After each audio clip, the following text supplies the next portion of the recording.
வாழ்க்கையின் நடைமுறையில் சுயத்தை ஜெயித்தல் அல்லது சாகடித்தல் என்றால் என்ன? இந்த தலைப்பில் இந்த காணொளியை நாம் இப்பொழுது பார்க்க போகிறோம். நான் செய்த காரியத்தை குறித்து 2 பேர் உரையாடலில் என்னை பற்றி யாரும் பேசவில்லை, பாராட்டவில்லை. அப்பொழுது அதை நான் பெரிதுபடுத்தவில்லை என்றால் புகழ்ச்சி மீது தாகம் இல்லை என்ற அர்த்தம்.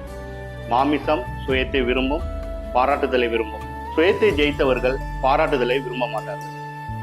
என்னுடைய நன்மை தீமையாக பேசப்படும் போதும், என்னுடைய விருப்பம் மறுக்கப்படும் போதும், எனது ஆலோசனையை அலட்சியப்படுத்தும் போதும், என் கருத்தை கேலி பண்ணும் போதும் நான் கோபப்படாமலும் அமைதியுடன் அன்புடன் சகித்தால் நான் சுயத்தை ஜெயித்தேன் என்று பொருள்.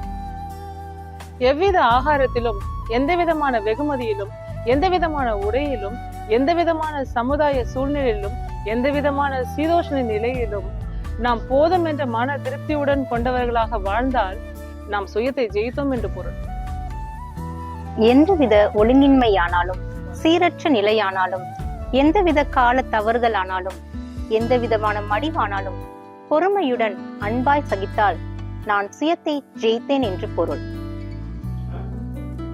என்னை விட சிறியவன் என்னை நல்வழிப்படுத்தும் போது, சீர்படுத்தும் போது, மனதளவிலும் அல்லது வெளியரங்கமாகிலும் எதிர்ப்பு தெரிவிக்காமல் தாழ்மையுடன் ஒப்பு கொடுக்க முயலும் போது நான் சுயத்தை ஜெயித்தவன் என்ற அர்த்தம்.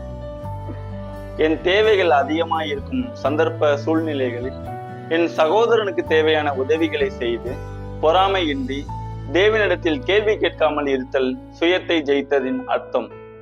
நீ மறக்கப்படும் போது, உன்னை உதாசீனப்படுத்தும் போது, உபயோகப்படாத நிலைக்கு உன்னை உட்படுத்தும் போது, அந்த அவமானத்தால், உதாசீனத்தால் காயப்படாமல் கிறிஸ்து இயேசுவை போல் நீ பாடுபடுவதை பாக்கியமாக எண்ணினால் நீ சுயத்தை ஜெயித்தவன் என்று அர்த்தம்.